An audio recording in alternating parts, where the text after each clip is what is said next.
So, if these so called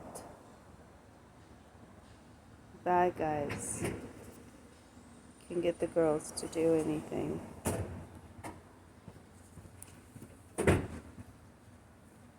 wouldn't the good guys be even better at getting the girls to do anything for them? They wouldn't even have to pay them to do it, from what it looks like.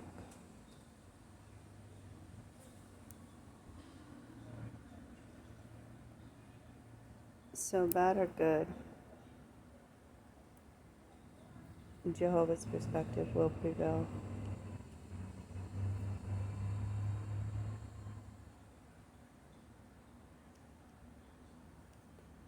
So, I have a son, and my son is a man. And so women have always protected the men for the wrong reasons. They protect the men in spite of me. You don't think that when I tell people I am right here and to come here, that they're not coming.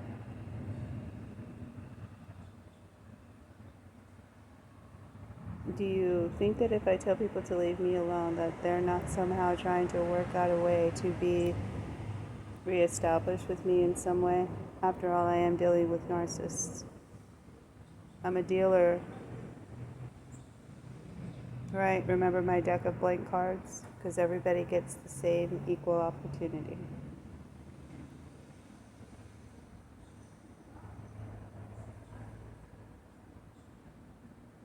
Everyone's talking about equal opportunity. This situation is not considered equal opportunity, nor am I a minority sitting here. I am a native. I am the majority on this land.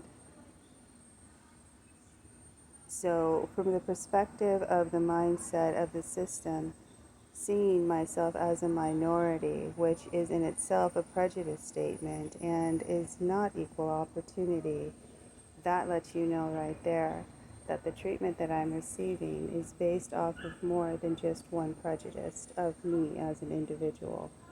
And that's not just coming from the system, it's coming from the mindset of the system, which also is the system of my family and homies' way of thinking. So then, if I am putting myself in a position to come up against these women who I know pose a threat to the men's livelihood, my son included, because I've done bailed my son out of many life-threatening situations. And my sister and I helped him get out of a situation where a girl was online with somebody she was talking to in another room, plotting to sacrifice my son that night.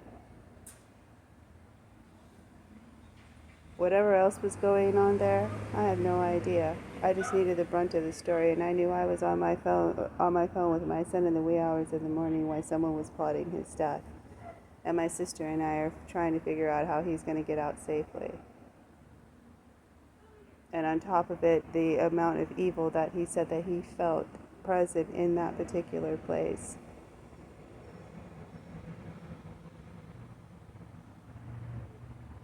And she's speaking in a different dialect because she doesn't want him to understand. But she's she's calling out to spirits and things like that.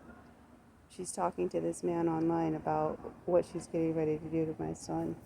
He can finish telling you better the story. But I don't include those types of things, and that's just one story. That's just one. You all have no idea. You just don't have any idea. You don't know. You don't know. And so, with the ideas of some of these women that they have in their mind, and then when I see, whether it be my son, my nephews, anybody, even the women in my family dealing with men and people like this, even though I could be in a situation where everybody thinks, oh my goodness, look, this guy's abusing her and he's doing, I am well aware of what's going on. I'm making sure everybody else is protected now that this person has entered into our family life and who is around me and everyone else. I know how to break ties. I know how to ignore people. You don't have to worry about that. If I'm not going to let something happen to me, what makes you think I'm going to let something happen to you? If you're up and around me and I see something that is not supposed to be there or something that isn't right, I'm going to say something.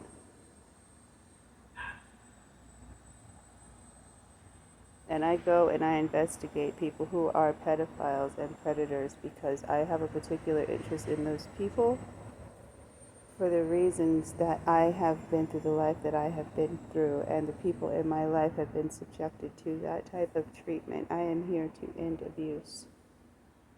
It ends with me. It ends with my son. And I know you all thought that I was playing with that, and I know that you all may not have the ambition towards that direction that I have, but it's on a different level than where everybody else is at with it.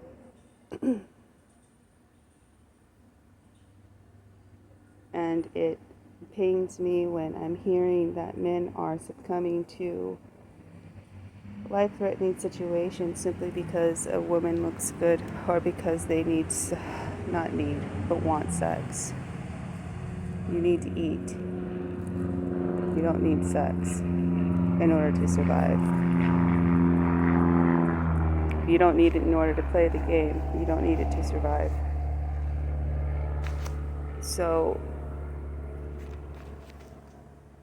putting so much emphasis on it and drawing so much attention to it is a lot for a person like myself. So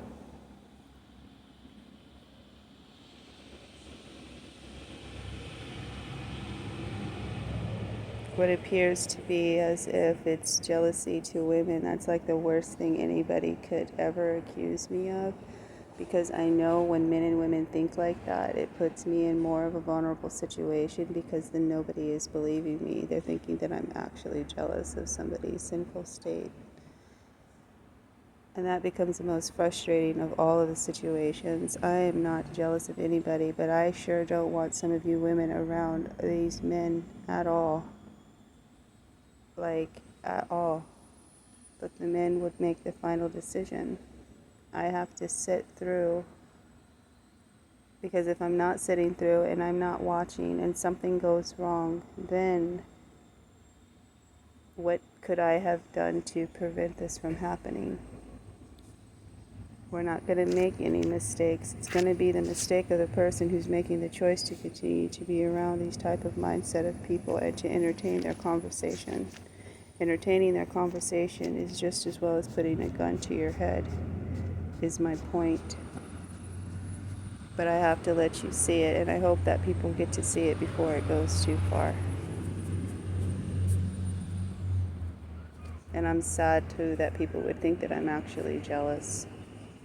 How can you take care of anybody out of jealousy?